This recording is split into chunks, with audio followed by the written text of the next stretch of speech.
Okay, welcome back. Here we have the little Opel Diplomat by Matchbox, number 36. I did one of these earlier in the Should Have Been a Red Line video, and I wanted to do another one because they're just a fun casting. I have this one here that my buddy Johnny V from the Johnny V's Rod Shop in Tassie sent me that I'm going to do something really cool with eventually. And I got this one in somewhere, and it's missing the hood. So this is the ultimate project here, the perfect candidate for a custom. And I watch a lot of YouTube in the wintertime. And I enjoy watching down in Australia because, for one thing, they got the coolest cars in the world. And they have the summer gnats. And if you haven't seen the summer gnats, you really should. It's really cool. So without further ado, I got this motor from eBay, and it's really freaking cool. And what we're going to do today is make a skid car. So stay tuned. Let's make a skid car. Okay, so right about now, you're thinking, what in the hell is George talking about a skid car? Well, a skid car is a car, usually it's, well, 99, well, it has to be rear-wheel drive, and it can be a 2-door, a 4-door, whatever you want it, and a top fuel motor, basically, or equivalent of a top fuel motor. And its only purpose is to do the biggest, baddest burnouts that you possibly can in a car. And that's what the Summer Gnats is. I have never seen anything like it in my life. We did this stuff years ago, but not to this caliber. I've fried quite a few tires on my 74 Trans Am and my 79. I mean, they both would melt the tires clean off the back. So, but they've made a motorsport out of it, and I think that's cool as hell. I don't know how those motors hold together without blowing up, but they do it, and it's pretty awesome. So, and they even got tires that puff out colored smoke and everything else. So, well, here we have it apart. I'm going to go ahead and put this in the stripper and see what we can do with this, and I'll be back. Okay, and we are back with our Opel Diplomat skid car.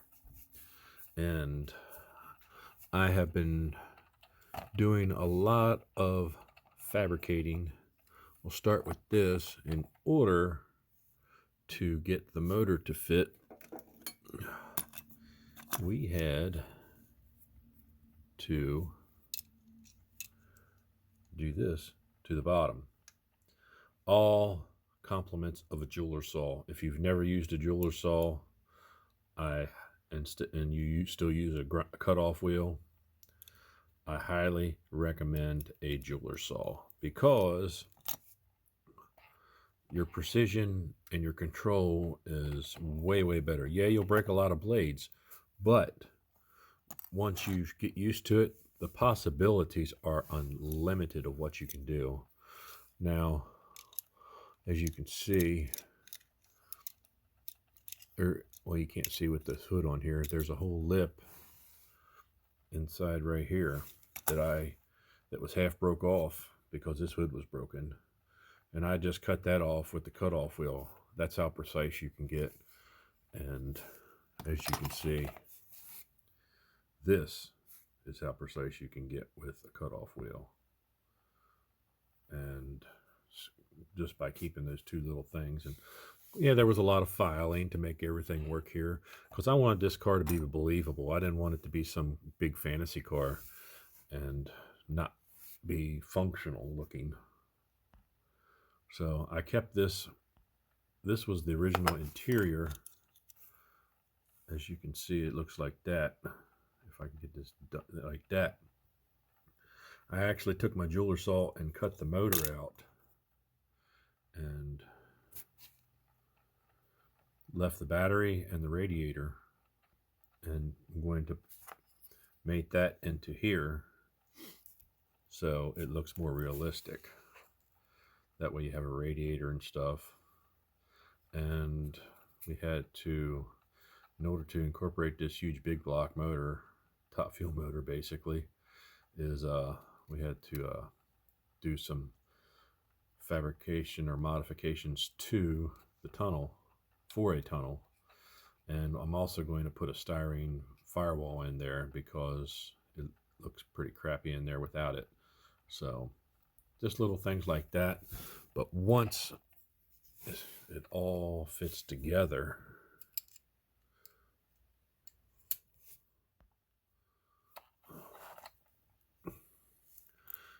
it really looks cool.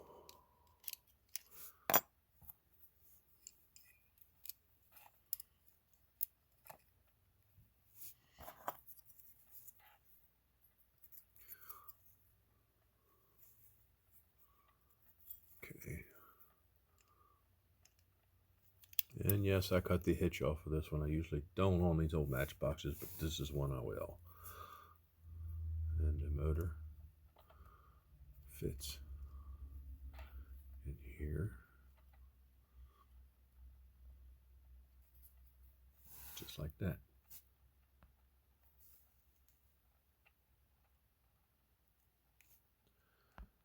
And once the back firewall's in and everything's there, it will look correct. And the headers, the rake, the angle of the headers and everything, you can just see enough coming out the bottom. And I love customizing this casting. I did a Hot Wheels with it last year. It just looks like an old Chevelle, but it's not. It's just so unique. So I think we're going to go ahead and get this body ready for paint. I totally like the original color of this thing. I think it might brighten it up and make it a bright gold metallic just to set it off and see where we go from there. Kind of give it a little bit of the original with the radical. I kind of like that aspect. Got a set of nice wheels for this thing. I had to do a lot of, let's see, here we go. Well, they're just a 5-spoke mag, like a Krager style almost. These are actually green light wheels that are supposed to be for a Volkswagen, but they will work perfectly on this because the wheel openings are so small. When you put too big of a wheel on it, it just doesn't look right. So let's get this thing in paint. Maybe do a little bit more body work, just sand it down, file it down, and see what we have. Stay tuned. Okay, here we are back with our little Opel Diplomat skid car body. Got it all nice and in a gold, metallic gold color. I used I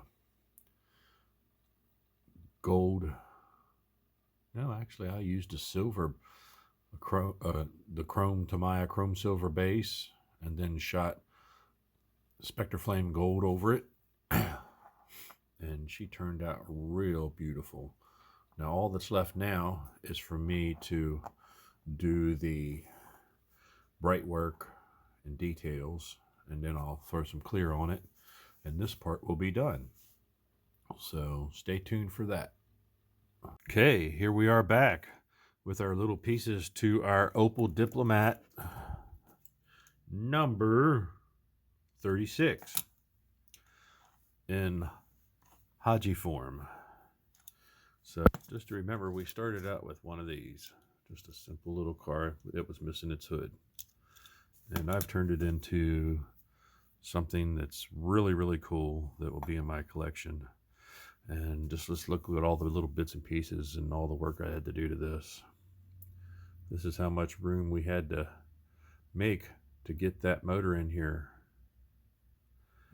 And we had to modify the floorboard and add a fender well, or a firewall, which I made out of styrene, and then I glued the steering wheel back in there.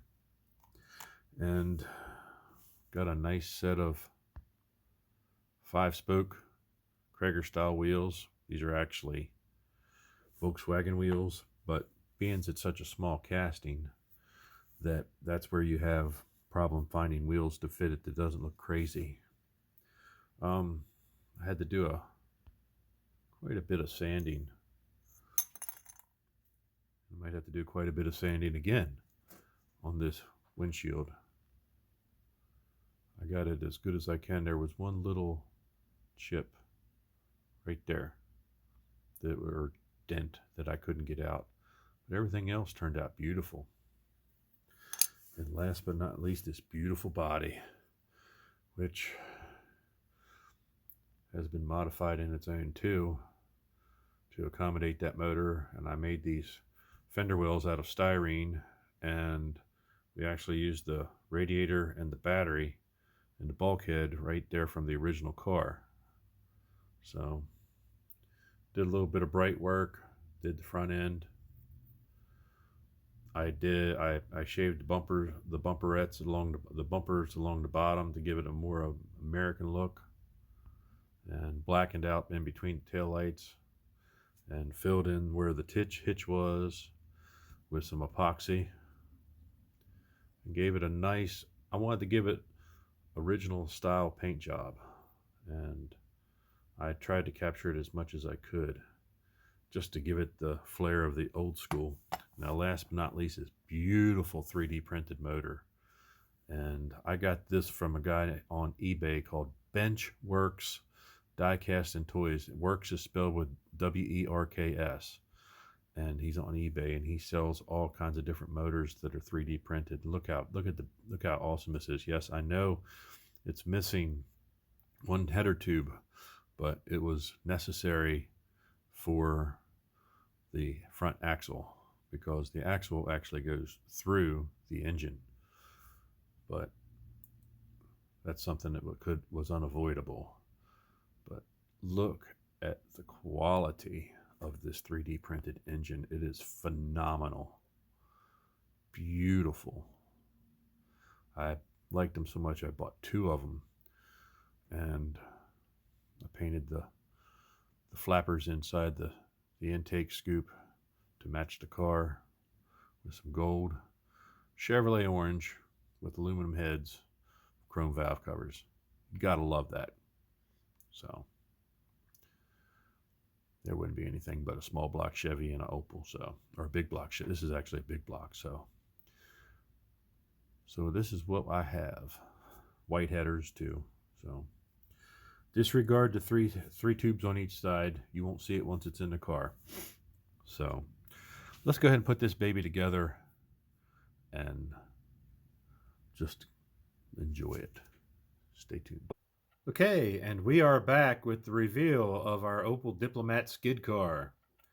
All ready to go to Summer Nats in January down in Australia. So, like I say, you get a chance, if you like Australian cars like I do, or like the coverage of car shows in another part of our world that has a car scene just as cool as ours, if not cooler, check out Overtaking Lane. My buddies Dave and Tyler, father and son team. They go around to all the car shows, so they're on YouTube. Check them out. Without further ado, here we go. My take of a Opel Diplomat turned into a skid car. So if you don't know what a skid car is, look up Summer Nats on YouTube and watch some of the crazy footage. They literally put top fuel motors in just about anything you could possibly think of and go out there and do the biggest burnouts that you possibly can with 360s and everything else. Unbelievable. But like I say, this has been a really cool project, and I want to give a shout out to that guy, Benchworks Diecast and Toys on eBay. Check out his, just type in like 1/64th 3D printed engines and it'll start coming up. So here's one of his work right here, and it's pretty badass. So, but like I say, we shot it in Tamiya chrome silver. Then we shot it in Redline Shop Spectre Flame Gold. Then I did my bright work, and then I shot it full clear and then buffed it. And we, like I say, this thing, with a small casting like this, the tolerances for everything that you do to modify it are minuscule. It's like shoehorning a big block in a Pinto or a Vega. For you old school guys like me, you know what I'm talking about. Every millimeter counts for something. Just to fit, I don't have quite a very big tire underneath, the wide tire underneath the back of this, hence a skid car. But like I say, every bit of tolerance was put underneath this, and this baby rolls. Everything rolls. So I just wanted to show you that it's not just sitting there stationary. This baby does roll. It doesn't roll the greatest like a Hot Wheels does, but it rolls right along the mat here. But as you can see, everything fit. I got the right angle on the motor, and it fit, and it looks, you know, you sit it here, you can see the angle of the headers. They're coming out the bottom, the correct angle. Everything sits just right. So, and you see the wheels go through the motor. So, but that's my take on a skid car, Opel Diplomat. I don't think the European General Motors ever imagined something like this. So I hope you have a great weekend. I hope you have enjoyed Skid Car Saturday. So I will catch you on the next build.